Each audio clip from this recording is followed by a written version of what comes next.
ታረገ አዶናይ ምን የማረግ አቅም አለው?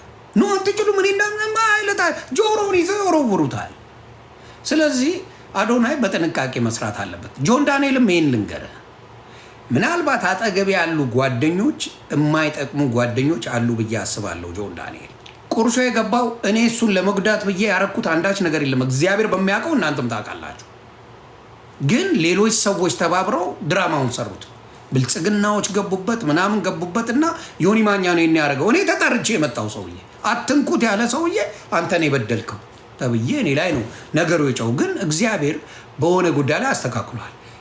ምንም እኔ አሁን በወልድ አደርሳቸዋል።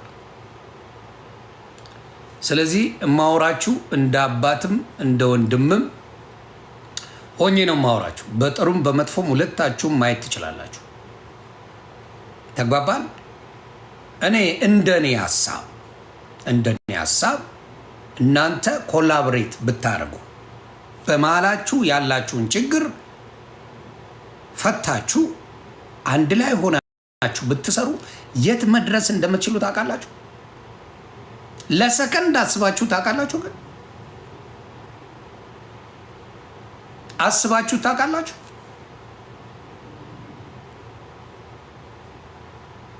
አስባችሁት ለሰከንድ ታውቃላችሁ ወይ? ጆን ዳንኤል የራሱ የሆነ ኳሊቲ አለው፣ የራሱ የሆነ ጥፋት አለው። አዶናይ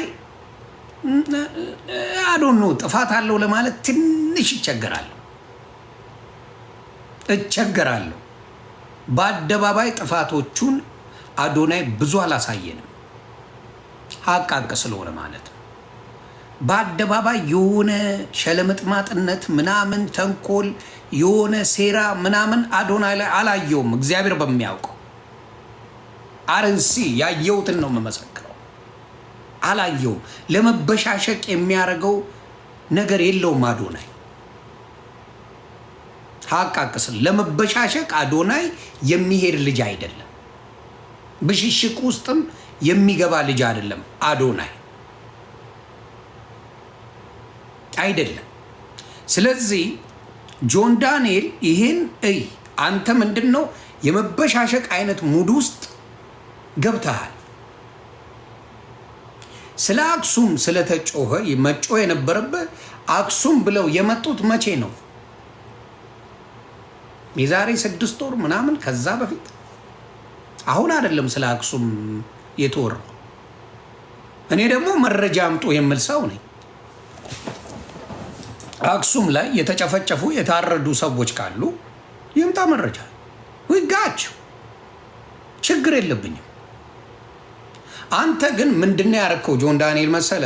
እውነቱን ልንገር ስለማ እኔም ያንን ታይም አልፌዋለሁ። ልጅ ሆነን ማለት ነው አልፌዋለሁ። ምን ሆነ? አዶናይን ሙስሊሞች አታክ ማድረግ ሲጀምሩ ላጥ ብለህ ገባህና ፍትህ ለአርሲና ለአክሱም አይነት ሙድ ተጫወትክ። ፍትህ ለአክሱምና ለአርሲ የሚል ጭውቴ ይዘህ መጣ ጆን ዳንኤል። አየህ ምንድነው? ሾፍካ ላጥ ብለሽ አየሽ። አየህና ነገሩ እንደሚያዋጣ ስታቅ ፌሬውን ካስመስለ መጣ። የኔዎቹ ፕሊስ ኮፒ ሊንክ አድርጉልኝ፣ ተግባባ አድርጉልኝ። ምንድን ነው ቃል በቃል ያለው? አዶናይን ሰምቼዋለሁ። ላይቭ ላይ ሆኖ እያለ ይጽፉለታል። አርሲ አርሲ አርሲ እያሉ በጨዋ መልኩ ጻፉለት። አልሰደቡትም፣ ምንም አላሉትም። አርሲ ለአርሲ ድምፁን ለአርሲ ኦርቶዶክሶች ድምፁን እያሉ ጻፉለት። ከዛ በኋላ አየው አዶናይ ያንን አየ። እሺ ቼክ አድርጋለሁ፣ አይቼ ድምፅ ሆናለሁ አለ። አየ፣ ቪዲዮን ተረዳ። ከዛ በኋላ ድምፅ ሆነ። ይሄ ነው የሆነው ነገር። በዛ የተነሳ ሙስሊሞች ተነሱና ናቸው እንዲያረጉት አላለ፣ ሙስሊሞች እንዲፈጠሩ አላለ፣ ሙስሊምን አልተናገረ። ምንም ስለ ሙስሊም አንድ ክፉ ያወራው ነገር የለም።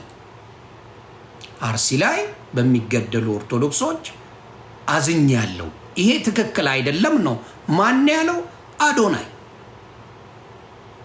አዶናይ ይሄንን ነው ያለው። እስቲ ግቡና ጨበት ሙስሊሞች ናቸው እንዲያረጉት ያለው ምናምን ነገር የለም። ሰድቧችሁ ቢሆን ክፉ ተናግሯችሁ ቢሆን ምን አርጓችሁ ሞጣ በሚደብር ኃይል እየሄደ ነው ነገሩ ሲገባው። መሀይም ነው ነገር ቶሎ አይገባው። በገባው ጊዜ እኔ ሙስሊሞችን በዛ ደረጃ መሄድ አልፈልግም። ለምን የምንወዳቸው የምናከብራቸው መልካም ቀን የሆኑ ሙስሊሞች አውቃለሁ። ስለዚህ ቀናዎቹ በዚህ ነገር ከጎናችን ቆመዋል። ኡስታዞች ሳይቀሩ በዚህ ነገር ድምፅ ሆነዋል። ስለዚህ ኡስታዞቹ ድምፅ ሲሆኑስ ለምን ኡስታዞቹን አንፎሎ አታርጉም? ለምን ኡስታዞቹን አትሰድቡም? ሙስሊሞች እስቲ ልጠይቃችሁ። ሙስሊም አዶናይ መልስ ስለማይመልስ ስለማይሳደብ ምን ስለማይ ለእኔ እንዲያውም መልስ መልሶልኝ ቱ ብዙ አርፉትም እኔ ነኝ አንደርስታንድ ያደረኩት። ከእኔ ውጪ ሞጣም ሆነ ጂጂ አንደርስታንድ ሳታረገው ቀርታለች። ኢትስ ኦኬ ኢትስ ኦልራይት። እኔ ነኝ አንደርስታንድ አድርጌ ገብቶኛል። እንደ ልጅ 26 ዓመት ልጅን የምናገርበት ሙድና በእድሜ ያለውን ለይቼ የማቅ ሰው ነኝ። የሚያድግ ሰው ነው፣ የሚቀየር ሰው ነው። ስለዚህ አዶናይን እንደ አንድ ኢትዮጵያዊ እኔ እንደ አንድ ወንድም እኔ ፖለቲካ ውስጥ የለውም ብሎ ቃል በቃል ነግሮናል። ኦኬ ፖለቲካ ውስጥ የለም። መንግስት ሊፈልገው ይችላል፣ ሊጠቀምበት ይፈልጋል በሚገባ። አዶናይ በትልልቅ ፕሮጀክቶች ሲመጣ መንግስት ጥንቡቅ ይላል እዛ ውስጥ። አዶናይ አንድ ያንግ ወጣት ነው፣ ተግባባል። አንድ ታዳጊ ነው። ስለዚህ መንግስት በግድንግዱ ሲመጣበት አዶናይ ጸጥ ብሎ ማየት ነው። አሁን ለምሳሌ እንትና ሲመጣ ማን ነው ዴይለን ሲመጣ መንግስት በቃ ኢንቨስት ተንኮል የሚያሳስቡ በዚህ መንገድ ብለው የሚያጋጩ ሰዎች አሉ። ከማይጠቅም ጓደኛ ራቅ። ምናልባት እሱ ነው ጆን ዳንኤልን እየጎዳ ያለው። እኔ እግዚአብሔር በማያውቀው ጆን ዳንኤል የመጨረሻ የሚደላኝ ሰው ነበረ ከመታሰሩ በፊት። እኔን ነው ቀድሞ የሚጠራው።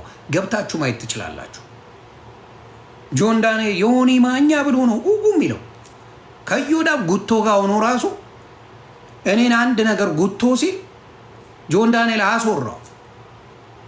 ልጅ ነው ጆን ዳንኤል። በዛ ያህል ክፋት አለው ብዬም አላስብም። ምክንያቱም ጥሩ ነገሮችንም መርሳት የለብንም።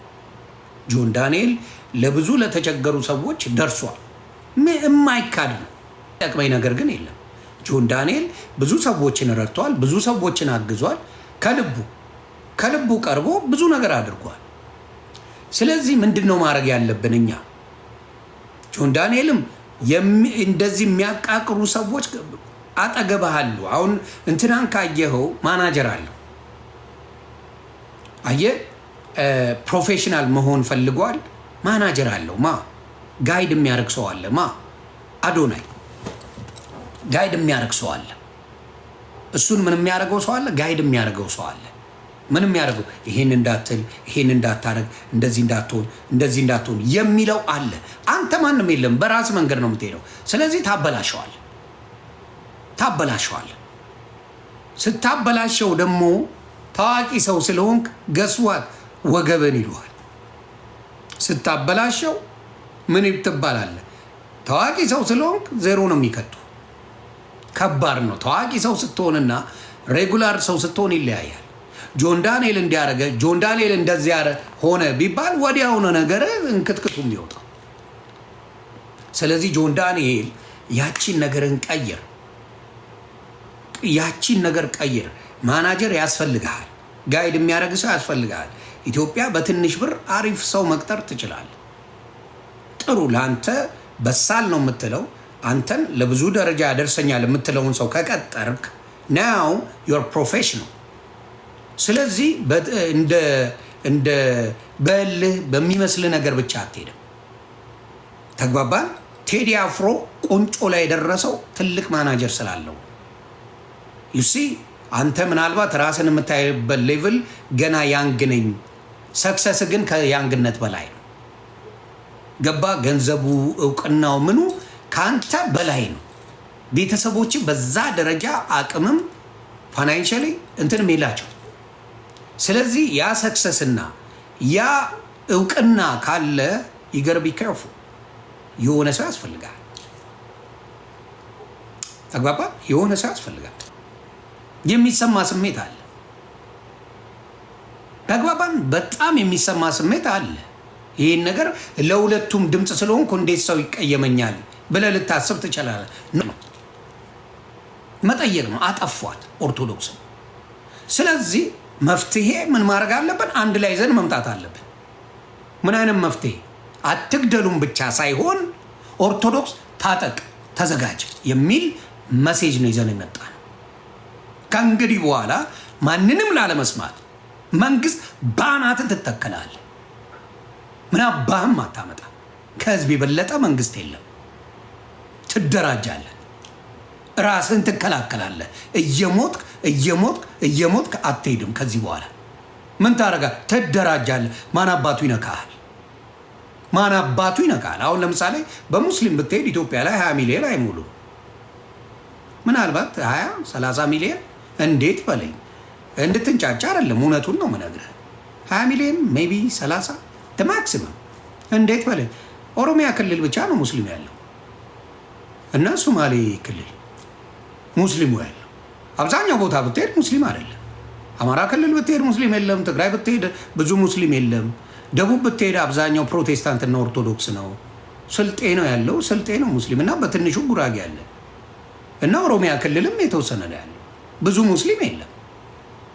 ለወሬ ሊጮህ ይችላሉ እንጂ ሪያሊቲው ብዙ ሙስሊም ኢትዮጵያ ውስጥ የለም።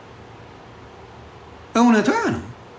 አዲስ አበባ ብትመጣ አሁን እኛ ሰፈር ላይ ያለው ልደታ እግዚአብሔር ምስክሬ 100 አይሞሉም ሙስሊሞች። ልደታ 100 አይሞላም። የፈለክበት ቦታ ብትሄድ ሙስሊም ብዙ አይደለም። እንደው ሲጮህ ምናምን ብዙ ያስመስላሉ እንጂ ኢትዮጵያ ላይ ሙስሊም ብዙ አይደለም። ከሙስሊም ፕሮቴስታንት ይበልጣል ኢትዮጵያ ውስጥ። የመጀመሪያ ኦርቶዶክስ ነው፣ ከዛ ፕሮቴስታንት ነው፣ ከዛ ሙስሊም ነው። ፋክት የለም። ብዙ ቦታ ላይ ሙስሊም ኢትዮጵያ ላይ የለም። በወሬ ደረጃ ግን ብዙ ይመስላል። ጓጓ ሲሉ ብዙ ይመስላል። አሁን ኦሮሚያ ክልል ላይ በጅማ ብትሄድ አብዛኛው ሙስሊም አይደለም። ድሬዳዋ ብትሄድ አብዛኛው ሙስሊም አይደለም። ባሌ ብትሄድ አብዛኛው ሙስሊም አይደለም። አብዛኛው